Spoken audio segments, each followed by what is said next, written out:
दोस्तों इस वीडियो में हम भारतीय अर्थव्यवस्था के सबसे इम्पोर्टेंट टॉपिक को पढ़ने जा रहे हैं जहां से एग्जाम में प्रश्न ज़रूर पूछा जाता है। टॉपिक का नाम है पंचवर्षीय योजना यानी कि 5 ईयर प्लान्स। दोस्तों चाहे आप किसी भी एग्ज़ाम की तैयारी कर रहे हों, यह वीडियो आपके लिए मोस्ट इम्पोर्टेंट होने वाली है, तो प्लीज़ आप इस वीडियो को पूरा ज़रूर देखें। चलिए शुरू करते हैं। आइए सबसे पहले पंचवर्षीय योजनाओं की बैकग्राउंड के बारे में जान लेते हैं। ये योजनाएं क्यों शुरू की गई थी और इसमें बजट को किस प्रकार से वितरित किया जाता था। पंचवर्षीय योजनाओं के अंतर्गत सरकार अगले 5 वर्षों के लिए आमदनी और खर्च की योजना बनाती थी, यानी कि अगले 5 वर्षों में कितना पैसा कमाया जाएगा, कितना खर्च किया जाएगा, ये योजना बनाई जाती थी पंचवर्षीय योजनाओं के अंतर्गत। और इन योजनाओं को ध्यान में रखते हुए केंद्र सरकार और राज्य सरकारों के बजट को 2 हिस्सों में बांट दिया जाता था, गैर योजना बजट और योजना बजट। गैर योजना बजट प्रति वर्ष दिनों दिन मदों पर खर्च किया जाता था, जबकि योजना बजट पंचवर्षीय योजनाओं में जो लक्ष्य निर्धारित किए गए हैं उन पर खर्च किया जाता था। वर्ष 1951 से लेकर 2017 तक भारतीय अर्थव्यवस्था का मॉडल पंचवर्षीय योजनाओं की अवधारणा पर आधारित था, यानी कि वर्ष 1951 से लेकर 2017 तक भारतीय अर्थव्यवस्था में पंचवर्षीय योजनाएं लागू की जाती थी। और ये योजनाएं किसके द्वारा तैयार की जाती थी? योजना आयोग के द्वारा। योजना आयोग की स्थापना 15 मार्च 1950 में की गई थी, पंडित जवाहरलाल नेहरू के शासनकाल में। लेकिन वर्ष 2015 में योजना आयोग के स्थान पर नीति आयोग की स्थापना की गई थी। नीति आयोग की स्थापना 1 जनवरी 2015 में की गई थी योजना आयोग के स्थान पर। इसके अध्यक्ष देश के प्रधानमंत्री नरेंद्र मोदी हैं, उपाध्यक्ष सुमन बेरी हैं और सीईओ परमेश्वर अय्यर हैं। आप ये बातें भी ज़रूर याद रखें, यहाँ से भी एग्जाम में प्रश्न बनते हैं। अब आइए प्रत्येक योजना से संबंधित महत्वपूर्ण तथ्यों के बारे में जान लेते हैं। प्रथम पंचवर्षीय योजना, इसका कार्यकाल वर्ष 1951 से लेकर 56 तक रहा और इसे भारत के प्रथम प्रधानमंत्री जवाहरलाल नेहरू ने भारतीय संसद में प्रस्तुत किया था। तो हमें ज़रूर याद रखना है, पहली पंचवर्षीय योजना किसके शासनकाल में पेश की गई थी?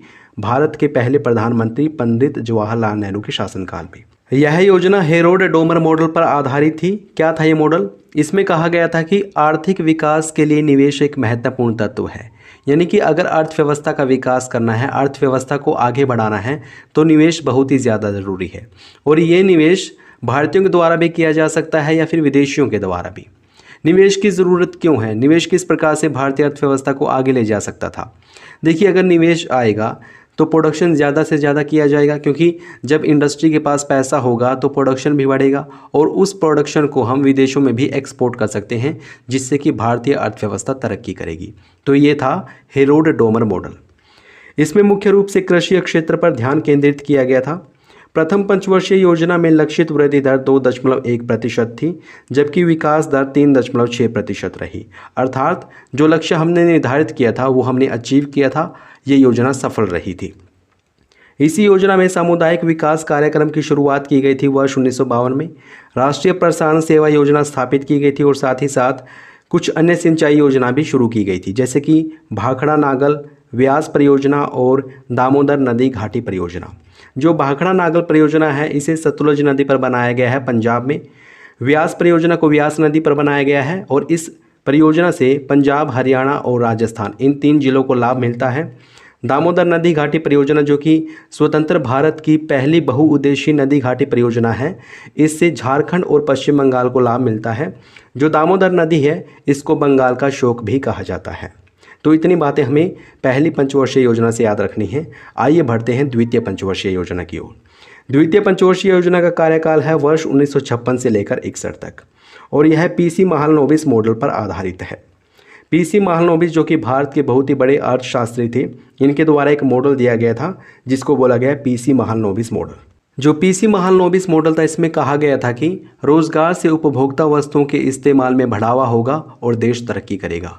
अगर रोज़गार ज़्यादा होगा तो लोगों के पास पैसा होगा, जिससे कि वो अधिक वस्तुएं कंज्यूम कर पाएंगे, यानी कि उपभोक्ता वस्तुओं के इस्तेमाल में वृद्धि होगी और इससे भारतीय अर्थव्यवस्था का विकास होगा। इसी योजना के अंतर्गत भारी उद्योग और खनिजों को प्राथमिकता भी दी गई थी। इस योजना में दुर्गापुर, भिलाई और राउरकेला इस्पात कारखानों की स्थापना की गई थी। यहाँ से एग्जाम में कई बार प्रश्न पूछ लेता है कि दुर्गापुर, भिलाई या फिर राउरकेला इस्पात संयंत्र है जो किन देशों के सहयोग से स्थापित किए गए थे, कब स्थापित किए गए थे और कहाँ पर स्थापित किए गए थे। तो आइए इनके बारे में विस्तार से जान लेते हैं, क्योंकि यहाँ से प्रश्न बनते हैं। राउरकेला स्टील प्लांट है जो, इसकी स्थापना वर्ष 1959 में की गई थी। जर्मनी के सहयोग से ओडिशा के सुंदरगढ़ जिले में इसे स्थापित किया गया था। वर्ष 1959 में ही भिलाई इस्पात संयंत्र की स्थापना की गई थी छत्तीसगढ़ के दुर्ग जिले में। रूस के सहयोग से इसे स्थापित किया गया था। और दुर्गापुर स्टील प्लांट है जो, इसे पश्चिम बंगाल में स्थापित किया गया था वर्ष 1962 में यूनाइटेड किंगडम के सहयोग से। एक और स्टील प्लांट है बोकारो स्टील प्लांट, लेकिन इसे द्वितीय पंचवर्षीय योजना के दौरान स्थापित नहीं किया गया था। बोकारो स्टील प्लांट झारखंड में स्थापित किया गया था वर्ष 1964 में रूस के सहयोग से। तो ये सभी आपको ज़रूर याद रखने हैं, यहाँ से एग्जाम में बहुत बार प्रश्न बने हैं। द्वितीय पंचवर्षीय योजना में लक्षित वृद्धि दर 4.5% थी, लेकिन वास्तविक विकास दर 4.27% रही, यानी कि ये योजना सफल नहीं हो पाई। आइए बढ़ते हैं तृतीय पंचवर्षीय योजना की ओर। इसका कार्यकाल वर्ष 1961 से लेकर 66 तक था और इस परियोजना में या इस योजना में कृषि और गेहूं के उत्पादन में सुधार पर ध्यान केंद्रित किया गया था, यानी कि इस योजना में भी कृषि पर ध्यान दिया गया था। और यह योजना सुखमय चक्रवर्ती के प्लानिंग मॉडल पर आधारित थी। इस योजना में लक्षित वृद्धि दर 5.6% थी, जबकि वास्तविक विकास दर केवल 2.4% रही, यानी कि ये योजना बुरी तरीके से असफल रही थी। इसकी विफलता के कई कारण थे, जैसे कि भारत चीन युद्ध 1962, भारत पाकिस्तान युद्ध 1965 और वर्ष 1965-66 का सूखा। इन्हीं सब कारणों की वजह से तृतीय पंचवर्षीय योजना सफल नहीं हो पाई और इसकी विफलता के कारण ही सरकार द्वारा वर्ष 1966 से लेकर 69 तक प्रथम योजना अवकाश घोषित किया गया। तो हमें ज़रूर याद रखना है, पहला योजना अवकाश कब घोषित किया गया था? वर्ष 1966 से लेकर 69 तक। आइए बढ़ते हैं आगे, जान लेते हैं चतुर्थ पंचवर्षीय योजना के बारे में। इसका कार्यकाल वर्ष 1969 से लेकर 74 तक है और इसे प्रधानमंत्री इंदिरा गांधी के कार्यकाल के दौरान पेश किया गया था। इस योजना में गाडगिल फार्मूले के आधार पर स्थिरता के साथ विकास और आत्मनिर्भरता की दिशा में प्रगति पर जोर दिया गया था। जो गाडगिल फार्मूला है ये DR गाडगिल के द्वारा पेश किया गया था। इस फार्मूले में कहा गया कि 3 राज्यों असम, नागालैंड और जम्मू कश्मीर, इन 3 राज्यों को विशेष श्रेणी के राज्यों का दर्जा दिया गया और ये बोला गया कि विशेष श्रेणी के राज्यों की आवश्यकताओं को पूरा करने के बाद जो संसाधन बचेंगे उनमें से 60% जनसंख्या के आधार पर वितरित किए जाएंगे, 25% राज्य की प्रति व्यक्ति आय के आधार पर वितरित किए जाएंगे, 7.5% राजकोषीय प्रदर्शन के आधार पर और 7.5% इन राज्यों की विशेष परिस्थितियों के आधार पर वितरित किए जाएंगे। ये था गाडगिल फार्मूला। लेकिन जो चौथी पंचवर्षीय योजना थी यह ओपन कंसिस्टेंसी मॉडल पर आधारित थी, जो कि अशोक रुद्र और एलन एस माने के द्वारा पेश किया गया था, तैयार किया गया था। इस योजना में हरित क्रांति ने कृषि को काफ़ी ज़्यादा बढ़ावा दिया था।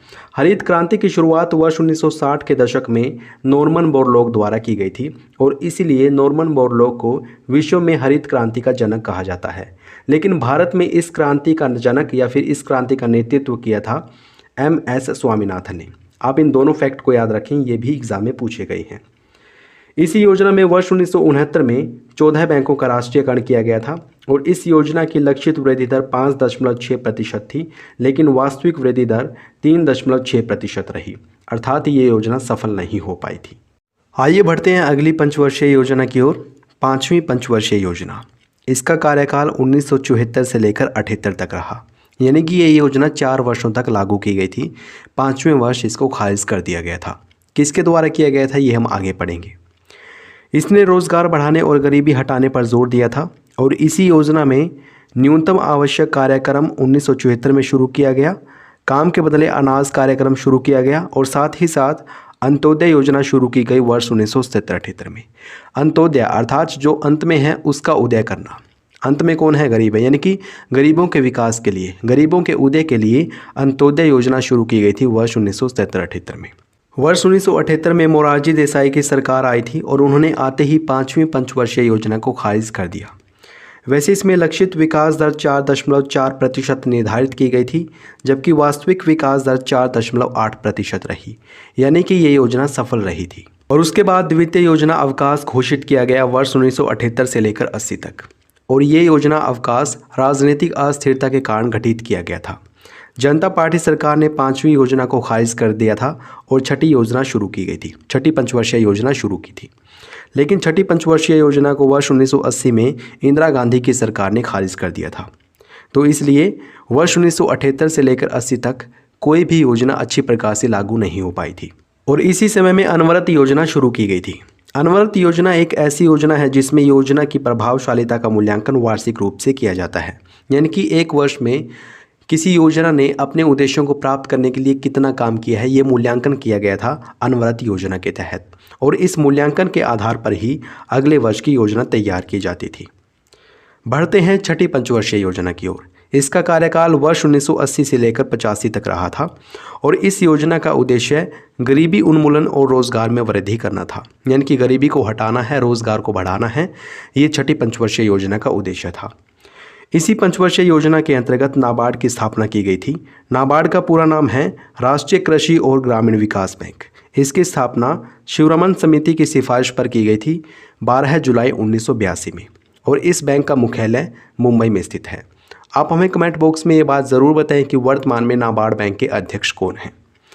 इस योजना की लक्षित विकास दर 5.2% थी और वास्तविक विकास दर 5.7% रही, अर्थात ये योजना सफल रही थी। बढ़ते हैं अगली पंचवर्षीय योजना की ओर। 7वीं पंचवर्षीय योजना। इसका कार्यकाल वर्ष 1985 से लेकर 90 तक रहा और यह योजना प्रधानमंत्री राजीव गांधी के कार्यकाल के दौरान प्रस्तुत की गई थी।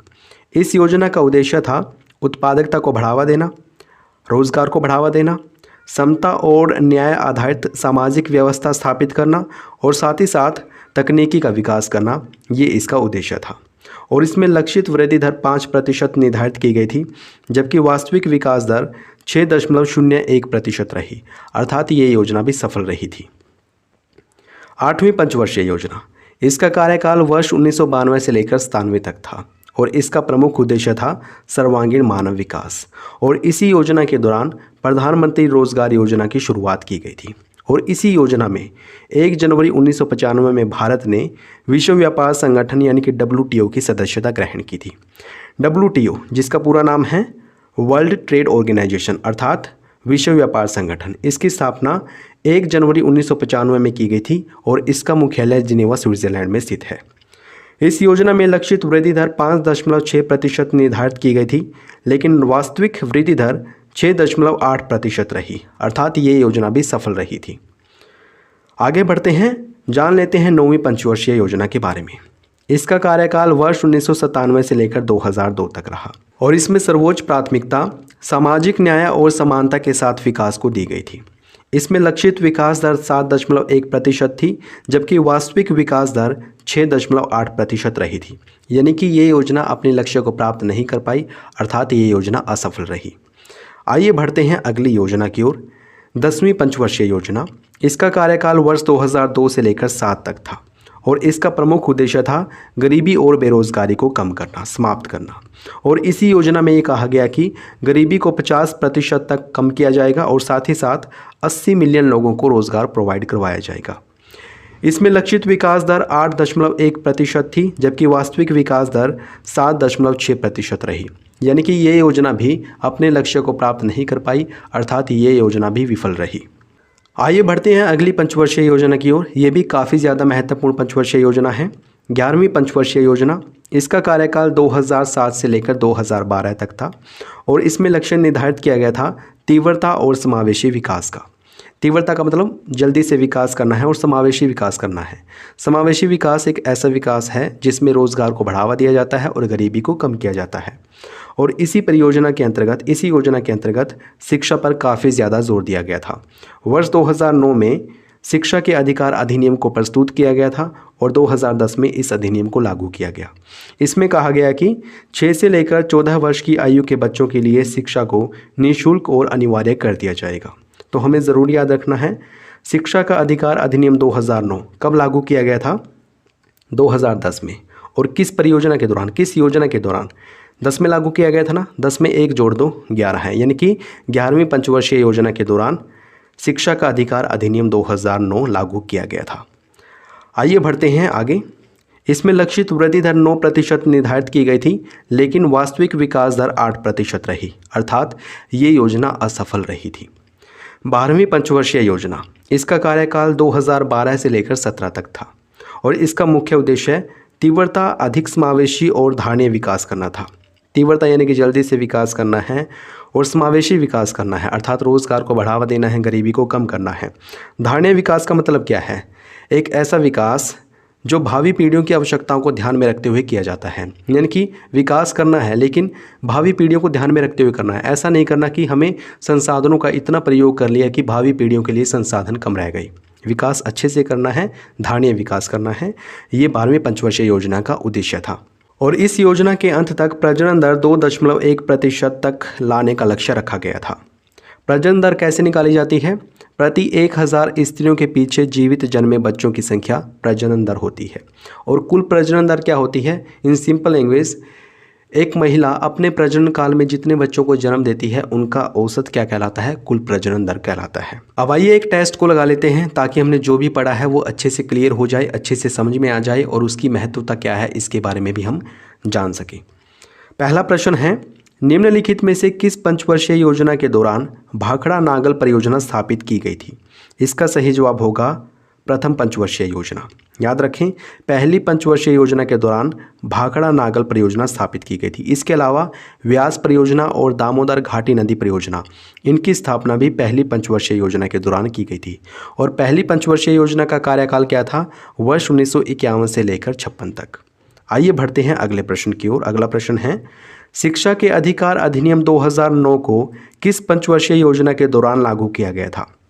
देखिए, मैंने बताया था कि शिक्षा का अधिकार अधिनियम 2009 ये 2010 में लागू किया गया था। 10 में 1 जोड़ दो 11 है, यानी कि 11वीं पंचवर्षीय योजना के दौरान शिक्षा का अधिकार अधिनियम 2009 लागू किया गया था। अगला प्रश्न है, किस देश के सहयोग से ओडिशा के सुंदरगढ़ में वर्ष 1959 में राउरकेला खनिज संयंत्र स्थापित किया गया था? इसका सही जवाब होगा ऑप्शन ए, जर्मनी। जर्मनी के सहयोग से स्थापित किया गया था राउरकेला खनिज संयंत्र। और कहाँ पर स्थापित किया गया था? ओडिशा के सुंदरगढ़ जिले में स्थापित किया गया था वर्ष 1959 में। अगला प्रश्न है, किस योजना के दौरान राष्ट्रीय कृषि और ग्रामीण विकास बैंक अर्थात नाबार्ड बैंक की स्थापना की गई थी? इसका सही जवाब होगा ऑप्शन बी, छठी पंचवर्षीय योजना। नाबार्ड बैंक की स्थापना कब की गई थी? वर्ष 1982 में की गई थी। छठी पंचवर्षीय योजना के कार्यकाल के दौरान इसकी स्थापना की गई थी और इसकी स्थापना शिवरमन समिति की सिफारिश पर की गई थी। नाबार्ड बैंक का मुख्यालय कहाँ पर है? मुंबई में है। आइए बढ़ते हैं नेक्स्ट इंपॉर्टेंट क्वेश्चन की ओर। अगला प्रश्न है, किस देश के सहयोग से छत्तीसगढ़ के दुर्ग जिले में वर्ष 1959 में भिलाई खनिज संयंत्र स्थापित किया गया था? इसका सही जवाब होगा ऑप्शन बी, यानी कि रूस। याद रखें, रूस के सहयोग से स्थापित किया गया था भिलाई खनिज संयंत्र। और ये कहाँ पर स्थापित किया गया? छत्तीसगढ़ के दुर्ग जिले में स्थापित किया गया था वर्ष 1959 में। अगला प्रश्न है, निम्नलिखित में से किस पंचवर्षीय योजना में 14 बैंकों का राष्ट्रीयकरण किया गया था? इसका सही जवाब होगा ऑप्शन सी, चतुर्थ पंचवर्षीय योजना। यानी कि चौथी पंचवर्षीय योजना में 14 बैंकों का राष्ट्रीयकरण किया गया था। नेक्स्ट इंपॉर्टेंट क्वेश्चन है, पश्चिम बंगाल में वर्ष 1962 में दुर्गापुर स्टील प्लांट की स्थापना किस देश के सहयोग से की गई थी? इसका सही जवाब होगा option C, United Kingdom. West Bengal में 1962 में दुर्गापुर स्टील प्लांट स्थापित किया गया था और किस देश के सहयोग से स्थापित किया गया था? यूनाइटेड किंगडम के सहयोग से। दोस्तों, ये प्रश्न आप लोगों के लिए है। प्लीज़ आप इस प्रश्न का सही जवाब कमेंट बॉक्स में ज़रूर बताएं। विस्तार से बताएंगे तो हमें और अच्छा लगेगा।